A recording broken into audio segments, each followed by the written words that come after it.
Oke, Assalamualaikum warahmatullahi wabarakatuh. Perkenalkan, nama saya Ahmad Javier dari kelas 44C01 dengan NIM 44211182. Saya di sini ingin mempresentasikan mata kuliah Corporate Komunikasi yang diampu oleh Bapak dosen Rizky Marfi. Saya ucapkan terima kasih banyak dalam membimbing tugas yang kami kerjakan.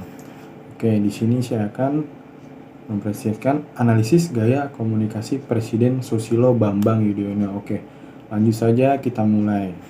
Apa itu ilmu komunikasi?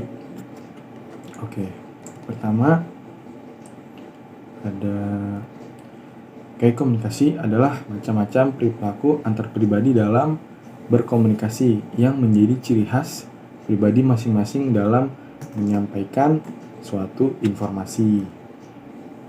Oke, kita lanjut slide berikutnya. Sini saya ada 7 macam-macam gaya komunikasi. Apa saja yang pertama? Yang pertama ada gaya mengontrol atau sering disebut mengendalikan. Gaya komunikasi ini ditandai dengan adanya kemauan atau niat untuk membatasi, memaksa, dan mengatur perilaku, pikiran, dan tanggapan orang lain. Gaya komunikasi ini dikenal sebagai komunikator satu arah atau komunikasi satu arah. Selanjutnya ada gaya melepaskan. Gaya ini mencerminkan kesediaan untuk menerima saran, pendapat, atau gagasan orang lain. Pengirim pesan tidak memiliki keinginan untuk memberi pemerintah, meskipun ia memiliki hak untuk memberi perintah dan mengendalikan orang lain tersebut. Oke, lanjut yang ketiga ada gaya dinamis. Apa itu gaya dinamis? Gaya dinamis adalah gaya komunikasi yang memiliki kecenderungan agresif. Dalam hal ini, pengirim atau penerima pesan memahami bahwa lingkungan kerja berorientasi pada tindakan kita. Oke, yang keempat ada gaya persamaan. Apa itu gaya persamaan? Yaitu tindakan komunikasi dilakukan secara terbuka, yang artinya setiap anggota organisasi dapat menguapkan ide atau pendapatnya dalam suasana santai dan informal, sehingga mungkin setiap anggota organisasi mencapai kesepakatan dan saling pengertian. Gaya komunikasi ini bersifat two communication atau disebut dua arah. Jadi sama-sama saling mengerti, berbeda dengan komunikasi satu arah yang mengendalikan. Berikutnya yang kelima ada gaya penataan. Gaya penataan adalah tindakan komunikasi yang dilakukan secara terbuka, menggunakan pesan-pesan secara tertulis dan lisan, tujuannya untuk menerima perintah yang harus dilaksanakan, menjalankan tugas dan pekerjaan, serta menata struktur-struktur organisasi yang akan dilakukan. Oke.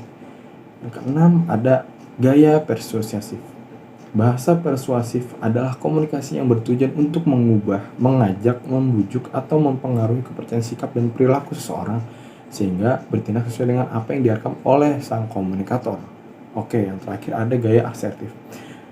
Komunikasi asertif adalah komunikasi saat individu secara jelas menyatakan pendapat dan perasaan mereka untuk memenuhi kebutuhan hak-hak mereka tanpa melanggar hak-hak asasi orang lain. Oke, itu. Slide berikutnya ada profil Presiden Susilo Bambang Yudhoyono. Beliau adalah mantan Presiden Republik Indonesia. Akan saya sebutkan.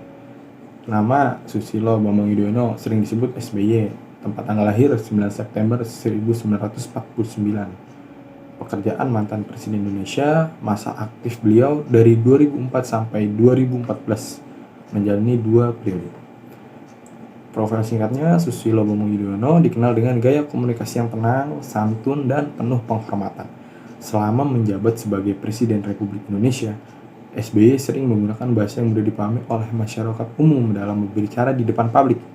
Gaya komunikasinya yang lugas dan persuasif seringkali menarik perhatian publik, khususnya dalam memberikan pemahaman yang mendalam dan kompleks tentang isu-isu nasional. Oke. Berikutnya, gaya komunikasi yang digunakan oleh Presiden Susilo Bambang Yudhoyono ada 2, yaitu gaya persuasif dan gaya asertif. Berikutnya, kesimpulan. Gaya komunikasi Presiden SBY menurut saya cenderung dengan santun dan tenang, penuh penghormatan sehingga masyarakat dapat memahami dengan lebih baik tentang arah dan tujuan yang beliau sampaikan. Terakhir, saya ucapkan terima kasih kepada Bapak Rizky Marfi. Sekian, wassalamualaikum warahmatullahi wabarakatuh.